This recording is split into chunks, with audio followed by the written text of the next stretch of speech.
Buenos días, somos el equipo de los mentalistas y les vamos a hablar de los antecedentes históricos de la psicobiología. Acompáñennos por esta travesía a través de la historia que nos dirá qué sucesos nos llevaron a lo que hoy conocemos como psicobiología. Empezará hablando mi compañera Teresa Ibáñez sobre la Edad Antigua.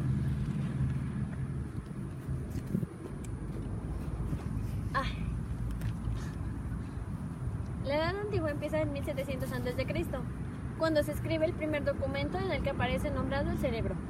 Este documento es un papiro egipcio y es mejor conocido como el papiro quirúrgico de Edwin Smith. Almión de Crotona fue el primero en realizar autopsias en cadáveres de animales y por tanto en examinar el cerebro. Además, él dijo que el cerebro era la sede del pensamiento y las sensaciones. Posteriormente, Hipócrates, padre de la medicina, fue uno de los primeros autores en ver al cerebro como el origen de la función mental. De él viene lo siguiente: del cerebro, y nada más que del cerebro, vienen las alegrías, el placer, la risa, el ocio, las penas, el dolor y las lamentaciones. Además de esto, Hipócrates fue quien introdujo la palabra síndrome. Aristóteles, por su parte, consideraba inútil el cerebro, ya que él decía que este era una flema sobrante que en ocasiones se filtraba a las fosas nasales en forma de muco. Él decía que el cerebro solo servía para enfriar la sangre, además de que el corazón era el más apropiado como el órgano al que se le atribuía la función mental. Para finalizar con la época antigua, Galeno, un médico influyente en sus tiempos, practicó múltiples disecciones en especies de animales vertebradas, pero para el estudio del cerebro prefería a los bueyes. Además, este presumía de que, por simple palpación, podría distinguir los nervios sensitivos de los motores. A continuación viene mi compañero Bradley para explicar los autores del Renacimiento.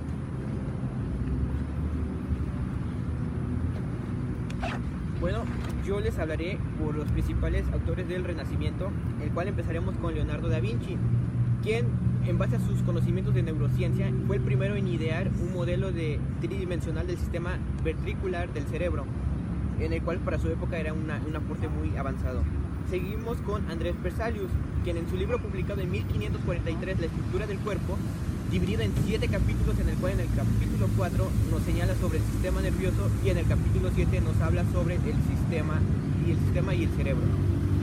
De ahí pasaremos un lapso en los avances científicos, porque ya veníamos de la Edad de Media, que no hubo ningún aporte a la ciencia. Llegamos con René Descartes. René Descartes ideó un modelo que le llamó el método científico para aplicarlo en cualquier disciplina que sea de ciencias exactas o ciencias naturales.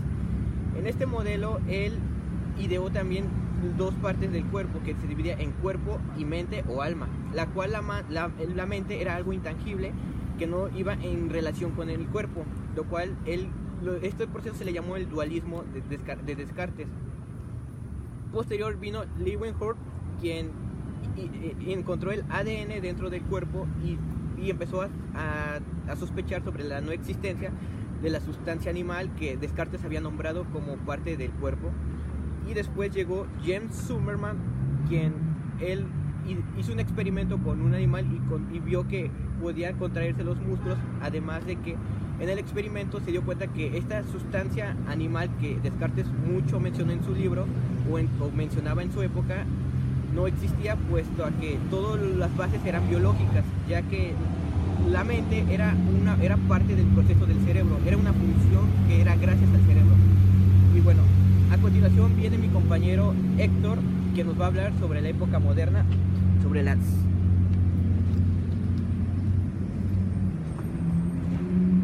Llegamos a 1737 y 1798.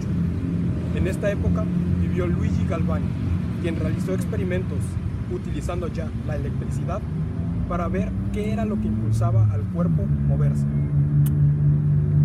Llegó a la conclusión de que eran impulsos eléctricos y al principio pensó que eran absorbidos por la estática del ambiente, hasta que decapitó una rana y conectó la médula espinal con el muslo, y al ver que se contraía, dedujo que los impulsos eléctricos venían dentro del cuerpo humano.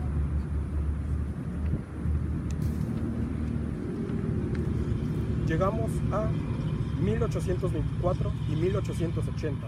Vivió Pierre Paul Broca, quien estudió las lesiones cerebrales y las zonas específicas del cerebro.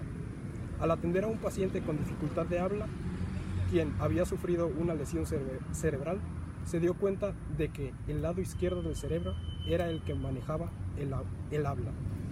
En 1838 y 1927 y 1838 y 1907 trabajaron Gustav Fritz y Edward Hitz con perros, conectando nodos al cerebro para ver qué parte estimulaban y encontrar cuáles eran las zonas específicas, siguiendo el trabajo de Broca. David Ferrier trabajó con cerebros de simios buscando las zonas específicas sensoriales, y tan seguro estaba de su trabajo que extrapoló las mismas zonas al cerebro humano. A continuación va a seguir mi compañero Axel Cadena hablando de la edad contemporánea.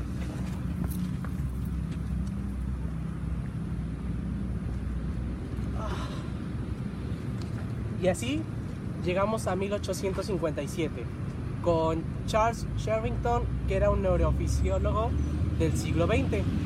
Él se preguntaba en qué consistía la unión entre las neuronas mediante sus fibras nerviosas, las cuales son llamadas axones y dendritas, y cómo es posible que haya pasado el impulso nervioso a través de ellas.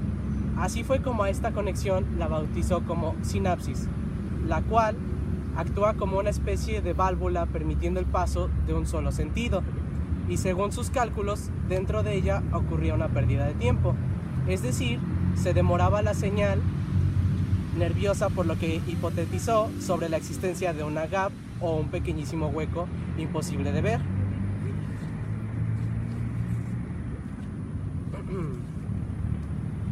La psicología cognitiva surgió en la década de 1950 como reacción al conductismo dominante en la primera mitad del siglo XX.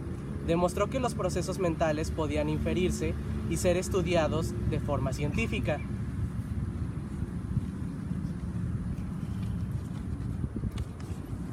Y así, en la década de 1990 fue declarada la del cerebro por todos los avances científicos que había en su estudio y cómo se había comprendido hasta ahora la neurona. Eso fue el principio de la neurociencia cognitiva. Y así terminamos este transcurso sobre la historia. Somos el equipo de los mentalistas. Y este fue nuestro trabajo de la historia y antecedentes históricos de la psicobiología.